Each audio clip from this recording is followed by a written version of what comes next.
Welcome back to Couch Talk, everybody. This past weekend, I got the opportunity to see the newest film, It Ends With Us, starring Blake Lively. In this film, Blake Lively plays a character named Lily who wants to go out to Boston and open up her own flower shop. While doing this massive transition in her life, she meets a man named Ryle who she falls in love with. However, it isn't until they get serious that she learns that when he gets mad, he has violent outbursts due to some anger problems he has that was developed from something that happened to him that was tragic when he was a child. One of the reasons she wanted to go out to Boston to open a flower shop is because she's kind of running from her own tragic childhood where she grew up in a house with domestic violence.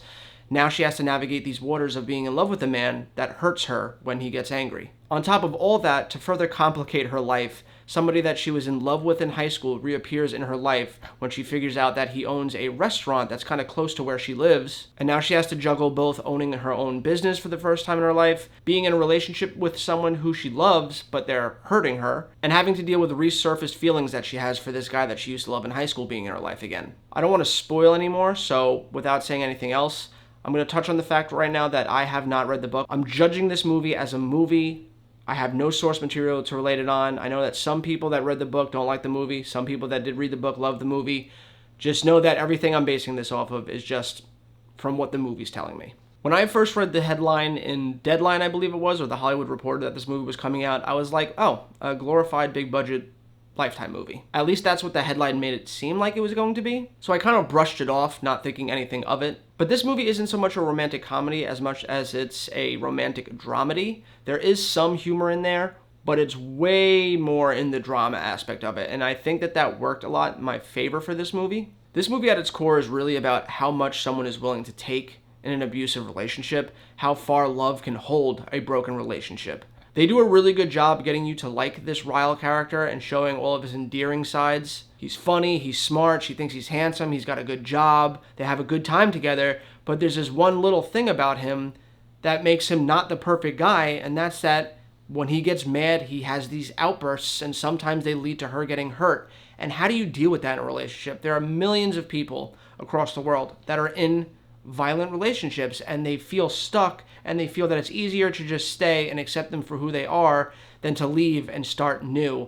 And I think that because this movie leaned into that more than anything else, it benefited from it greatly and made it stand out from what would have seemed like a cheesy Lifetime movie. This movie gave Blake Lively an excellent opportunity to show that she is a fantastic actress. She is asked a lot of in this film. She's put through a lot, and she really shines above everybody else in this film. This might be one of the best performances I've ever seen her give. And yes, although this movie does have a lot of heavy scenes to it, a lot of really hard things to watch because no one wants to watch a woman getting hurt, there's also a lot of moments of levity in this, mainly from her best friend and in scenes where they're kind of just bonding. Blake Lively out of the way, the guy playing Ryle is also fantastic in this film because he also has a lot of heavy lifting to do on his shoulders as well, where he is doing some really unspeakable, horrendous acts of violence. But on the flip side, he also has to get us to really like him in the beginning and middle of this film, essentially. He has to show us this endearing, kind, funny guy and make us believe that Blake Lively would fall in love with someone like that, only to reveal that he has this dark secret to him. And now us as the audience are also conflicted because for the last hour, we've been falling in love with them falling in love and getting on board with that, only to have it all ripped back when he commits his first violent act against her. And then on top of that, the guy playing Atlas, Blake Lively's ex-lover from high school, when he comes back in, he gets the least amount of screen time. I mean, you see him when he's a young man, but it's played by a different actor, and it is a cute relationship that they have blossoming. But then the older version of him comes in way into the second half of the film, and he has very little time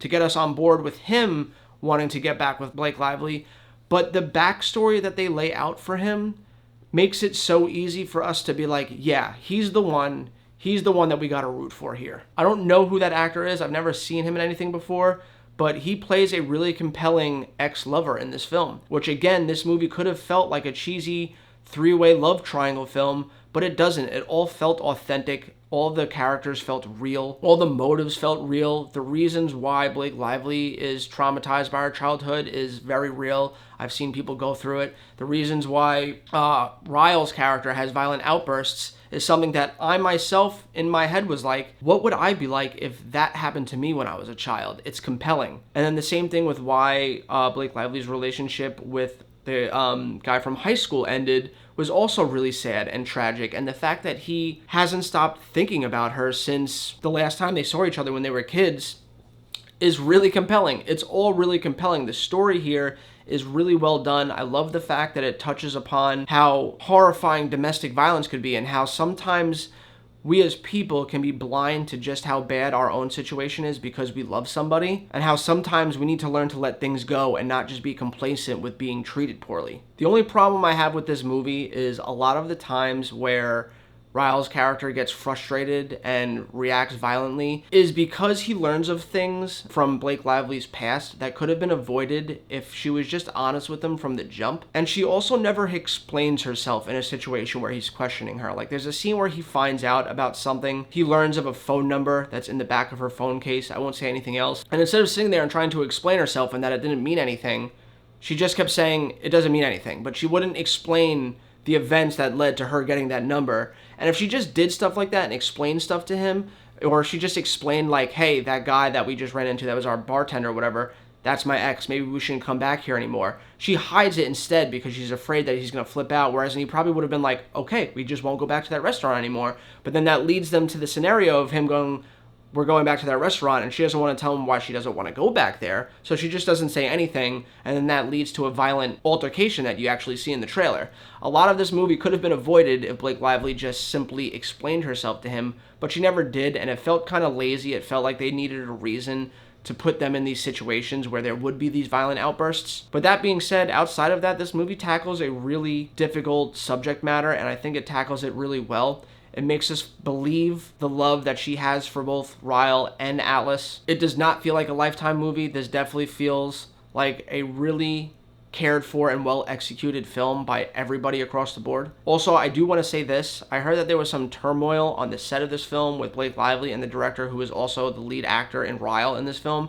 I heard that they didn't get along, which is crazy because their chemistry in this movie is off the charts. And it's just a testament to how good they are as actors that they could hate each other, but the second the camera starts rolling, it's just lightning in a bottle with them. I'm going to give this movie a 9 out of 10. Again, I didn't read the book, so I don't know if it lives up to how good the book is, but as the movie that was given to me with no prior knowledge, this was a really well done movie, and I wouldn't be surprised if there is some nominations for Blake Lively here when the Oscars come around. I know that there is another book in this franchise called It Starts With Us, and although I didn't read It Ends With Us, I'm definitely thinking about picking up that book and reading it, although maybe I won't, because usually when people read the book, they hate the movie, and I don't want to hate this movie. I want to add it to my Blu-ray collection and watch it every time I want to feel sad.